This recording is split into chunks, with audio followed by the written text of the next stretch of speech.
आज दिनांक 21 अगस्त 2024 को राजधानी लखनऊ की हाईकोर्ट के गेट नंबर 6 पर डॉक्टर अंबेडकर राष्ट्रीय अधिवक्ता मंच के सदस्यों द्वारा ज्ञापन जो कि माननीय सर्वोच्च न्यायालय की न्यायाधीशों द्वारा अपनी नियुक्ति के समय ली गई संविधान की शपथ का उल्लंघन, देश में जातिगत जनगणना कराकर SC/ST को उनकी आबादी के अनुपात में राजकीय सेवाओं में नियुक्ति एवं पदोन्नति में आरक्षण दिया जाए। लखनऊ से संवाददाता हरीश तिवारी की खास रिपोर्ट। मैं राजेश कुमार विद्यार्थी, एडवोकेट, हाईकोर्ट लखनऊ। अब आप क्या पूछना चाहते हैं सर? ये जो आज का जो ये प्रकरण है या आपका जो आरक्षण है, इसके विषय में थोड़ा सा जो आज का मामला है जिसपे आप लोग खड़े हुए हैं, तो ये क्या है, थोड़ा सा इसके विषय में बताओ। देखिए, ये आरक्षण का विषय है और आरक्षण के वर्गीकरण का विषय है। और वर्गीकरण का जो निर्णय सुप्रीम कोर्ट का है उसमें कुछ त्रुटियों के साथ वो सही मानते हैं इसको, क्योंकि जो आरक्षण का लाभ है वो बहुत सी जातियों को नहीं मिल पाया है और एक ही वर्ग के लोग या एक ही परिवार के लोग लगातार आरक्षण का लाभ उठा रहे हैं। चाहे वो लोकसभा की सीटें हों, विधानसभा की सीटें हों, IAS या PCS की परीक्षाएं हों, जो लोग एक बार सफल हो गए हैं वो चूंकि क्वालिटी एजुकेशन पा जाते हैं और क्वालिटी एजुकेशन पाने के बाद उनके पास तमाम सी व्यवस्थाएं होती हैं, तो वो पीढ़ी दर पीढ़ी उस व्यवस्था को आगे बढ़ाते जा रहे हैं, जो ठीक नहीं है। और मैं ये नहीं कहता कि उनको दोबारा आरक्षण नहीं मिलना चाहिए। तो जिसको एक बार आरक्षण मिल गया उसको 3 पीढ़ियों तक कम से कम तब तक आरक्षण नहीं देना चाहिए। 3 पीढ़ियों तक, 3 पीढ़ियों के बाद तो जनरल खोल दीजिए। 3 पीढ़ियों तक दूसरे लोग अगर उम्मीदवार हैं दूसरी जातियों के या उसी जाति के भी, तो दूसरे लोग अगर उम्मीदवार हैं जो आरक्षण का लाभ नहीं पाएंगे तो उन्हें आरक्षण का लाभ प्रायोरिटी में मिलना चाहिए। और जो लोग, जैसे आप एक विधानसभा में या एक लोकसभा में आप देखते हैं कि पुष्ट दर पुष्ट वही चले आ रहे हैं, तो जब से आजादी हुई तब से पता चला परिवर्तन ही नहीं हो रहा। IAS की परीक्षा होती है, उनके तमाम सारी चीजें हैं जो विसंगतियां हैं जो जिनके बारे में हम चर्चा नहीं कर सकते क्योंकि तमाम सबूत की जरूरत होती है।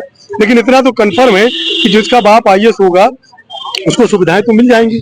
तो जो हमारा जो दूसरा दलित भाई है, जो दूसरा अनुसूचित जात का भाई है, उसको उतनी सुविधाएं तो है नहीं, तो जाहिर सी बात है कि उसको उस बराबर का जो सिस्टम है उसको नहीं मिलेगा। तो जो आरक्षण की अवधारणा है वो अवधारणा ही समाप्त हो रही है। तो इसलिए सुप्रीम कोर्ट का निर्णय ठीक है, लेकिन साथ में ये भी है कि जब सरकार की नौकरियां ही नहीं रहेंगी तो आरक्षण का क्या मतलब है और काहे का वर्गीकरण। जब नौकरी ही नहीं होगी, सब नौकरियां हैं, आउटसोर्सिंग पे भर्ती हो रही है, सब ठीक, सरकार की जो सरकारी नौकरियां हैं वो सब आउटसोर्सिंग पे हो गई हैं, तो प्राइवेट में आरक्षण है नहीं, तो काहे का आरक्षण। और जो IAS PCS है उनमें भी हमने अभी देख रहे हैं नॉमिनेशन करने लगे हैं सरकारें, और जब नॉमिनेशन कर देंगे तो फिर काहे के, जब प्रतियोगी परीक्षा ही नहीं होगी तो काहे का आरक्षण रह जाएगा। फिर ये लड़वाने की भी कोशिश है कि भाई इसको वर्गीकरण के नाम पे। दूसरी एक कमी हमारे लोगों के अंदर भी है, वो ये है कि जिस वर्गीकरण के नाम पर हम यहाँ पे आज आंदोलित हैं वो वर्गीकरण हम अपने अंदर भी दूर नहीं कर पा रहे हैं। अगर आप अनुसूचित के नाम से बाबा साहब का सपना साकार करना चाहते हैं तो बाबा साहब ने जो सपना देखा था जात विहीन समाज, तो हम अपने अंदर भी तो दूर करें। जो अनुसूचित जात में तमाम सी जातियां हैं वो अपने अंदर क्यों नहीं दूर करती हैं? जो वर्गीकरण का साजिश है उसको क्यों नहीं विफल करती हैं? क्यों नहीं कहते हैं कि हम अनुसूचित जात के नाम से सूचीबद्ध होंगे, और सूचीबद्ध होते ही हैं अनुसूचित जात के नाम से। तो लेकिन उसमें जो क्लासिफिकेशन जाति का आता है वो सही नहीं है, उचित नहीं है, और अगर वो आता है तो फिर वर्गीकरण होगा ही। वर्गीकरण में एक आदमी को लाभ मिलेगा तो दूसरा आदमी विरोध करेगा ही। धन्यवाद। ये जैसा कि अभी सर ने भी बताया, विद्यार्थी जी ने, कि तो इसमें किस तरीके का इम्प्लीमेंटेशन, मॉडिफिकेशन के हिसाब से क्या चेंजेस आप चाहते हैं? जो ये आरक्षण है अभी उसका आप वो भी नहीं कर रहे हैं। My first of thing is my name is advocate Rajeev Kumar. मेरा नाम राजीव कुमार है, मैं अधिवक्ता उच्च न्यायालय में वकालत करता हूँ। मेरा पॉइंट यह है कि सुप्रीम कोर्ट ने जो भी वर्डिक्ट दिया है जो 1 अगस्त 2024 को, मुझे ये नहीं समझ में आ रहा है कि on what basis, on what data they have said that. मतलब किस डेटा पे वो कह रहे हैं कि ऐसा ऐसा है। अभी तो गवर्नमेंट का सेंसस भी नहीं हुआ है, जो जनगणना भी नहीं हुई है 2021 में जो होनी थी, हर 10 साल पे हो रही है, अंग्रेजों के जमाने से हो रही थी, without any data, without any fact. मतलब ये एक मानसिकता है, एक पेरिस चली आ रही है कि आपको शेड्यूल कास्ट और शेड्यूल ट्राइब के खिलाफ आपको जजमेंट देना ही देना है। This is notorious the thing. And one more point, आपका सवाल जो था, मैं आप थोड़ा रिपीट कर दीजिए, सवाल आपका क्या था? मॉडिफिकेशन आप मतलब किस तरीके का, जैसा कि सर ने भी बोला कि सबको समान जो है वर्गीकरण के हिसाब से उसमें होना चाहिए, तो उस पर आपकी क्या प्रतिक्रिया है, आप क्या कहना चाहेंगे? देखिए, इक्वालिटी एक बहुत बड़ा एस्पेक्ट है। अब इस इंडिया में इतनी ज्यादा विविधता है, आप लिंग्विस्टिक है, कास्टिज्म है, रिलीजियस है, तो आप इसको इतनी जल्दी तो नहीं पा सकते, इसको आपको टाइम लगेगा। और जो जेनेसिस चली आ रही, हजारों लाखों साल पुरानी चली आ रही है, आप उसको इतनी जल्दी तो रिमूव नहीं कर सकते। बाबा साहब का सपना था कि एनिहिलेशन ऑफ कास्ट, लेकिन नहीं पॉसिबल, नहीं हो पा रही है।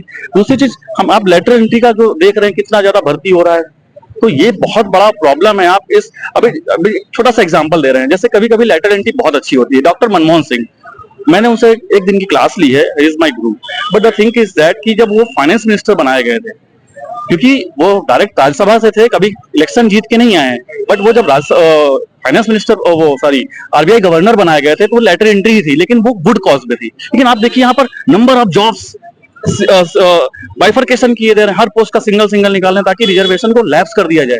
This is the mentality of the government, including supreme court, including supreme. That is my point and thank you so much. Sir, आज राष्ट्रीय अम्बेडकर अधिवक्ता मंच द्वारा आज आप लोग एकत्रित हुए हैं यहाँ पे हाई कोर्ट में, क्या कुछ मामला है, क्या कुछ लेकर क्या कुछ कहना चाहेंगे? 1 अगस्त को माननीय न्यायालय सर्वोच्च न्यायालय द्वारा एक आदेश पारित किया गया था, जिसकी इसी के आक्रोश में, आदेश के आक्रोश में आज हम सब जो है भारत बंद का आंदोलन कर रहे हैं, उसी में यहाँ आज इकट्ठा हुए हैं। माननीय सर्वोच्च न्यायालय द्वारा जो आदेश पारित किया गया है, ये संविधान के विरुद्ध है और इसमें कई चीजें जो है माननीय न्यायालय द्वारा नहीं जो है ऑब्जर्व करी गई हैं।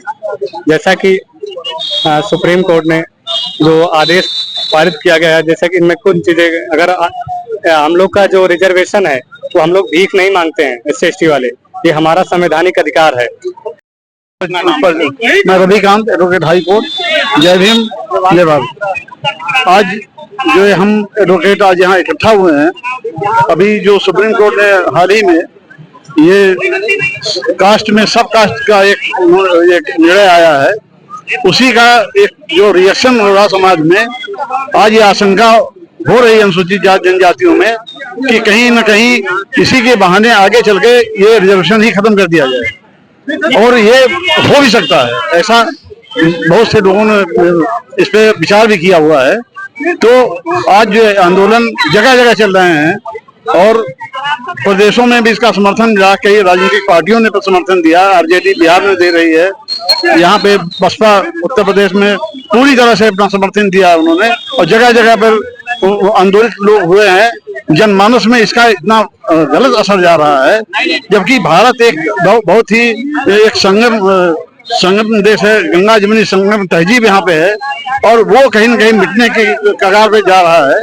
तो इसको बचाने के लिए हम लोग माननीय प्रधानमंत्री जी से ये अनुरोध करेंगे कि वो पार्लियामेंट के माध्यम से इसमें एक बिल ला करके और इसमें जो भी है 2/3 से पास करते हुए इसको समाप्त करें, ताकि जो है अनुसूचित जाति जनजात जो एका थी जिसमें, वो एका बनी रहे। और जो सब कास्ट डिवीजन की बात कर रहे हैं, हम लोगों में कोई डिवीजन था ही नहीं, ये तो एक अनुसूचित, सभी अनुसूचित जाति के लोग हैं। जातियां तो यहाँ पे बना दिया गया है, लेकिन वो सब अनुसूचित जाति में कॉन्स्टिट्यूशनली अनुसूचित जाति के लोग हैं, इसलिए उनको हम नहीं चाहते कि वो आप सब कास्ट बना करके और हमारे एक भाइयों में एक मतभेद पैदा किया जाए। जो आज आप लोगों ने ये ज्ञापन है, इसको चेंजेस के लिए आपने क्या किसी को इम्प्लीमेंट भी किया है क्या? मान लीजिए क्या किसी तरीके का कुछ ज्ञापन सौंपा गया है? ज्ञापन दिया गया है।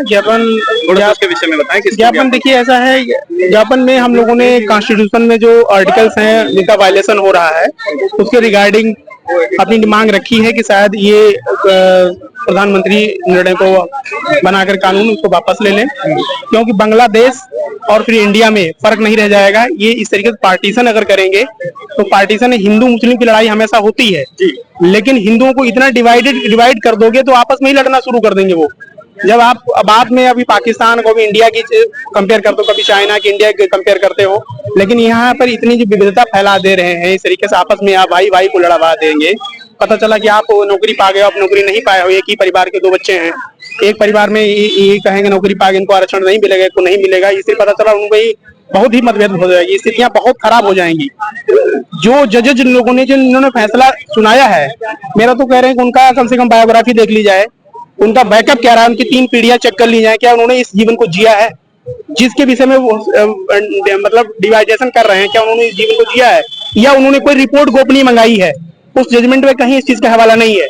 आप टॉप लेवल पर बैठ करके और किसी नाली के कीड़े की अगर कुछ जीवन जानने की कोशिश करेंगे तो कैसे जान पाएंगे? जब तक नाली के पास नहीं जाएंगे, उसके स्पष्ट देखेंगे नहीं, उसकी लाइफ में क्या है, वो क्या खाता है, क्या पीता है, कैसे रहता है, आप टॉप लेवल पर बैठ के कैसे जान पाएंगे? ना तो आपने कोई रिपोर्ट मंगाई कहीं से, किसी इंडिया की किसी कोने से, किसी राज्य के जिले से किसी ने कुछ रिपोर्ट मांगी होगी, होती कि ऐसा हो करके ऐसा इस तरीके से डाइवर्सिटी करके उन लोगों को एक्चुअल लोगों को बेनिफिट मिल पाएगा, लेकिन ऐसा कुछ नहीं किया गया।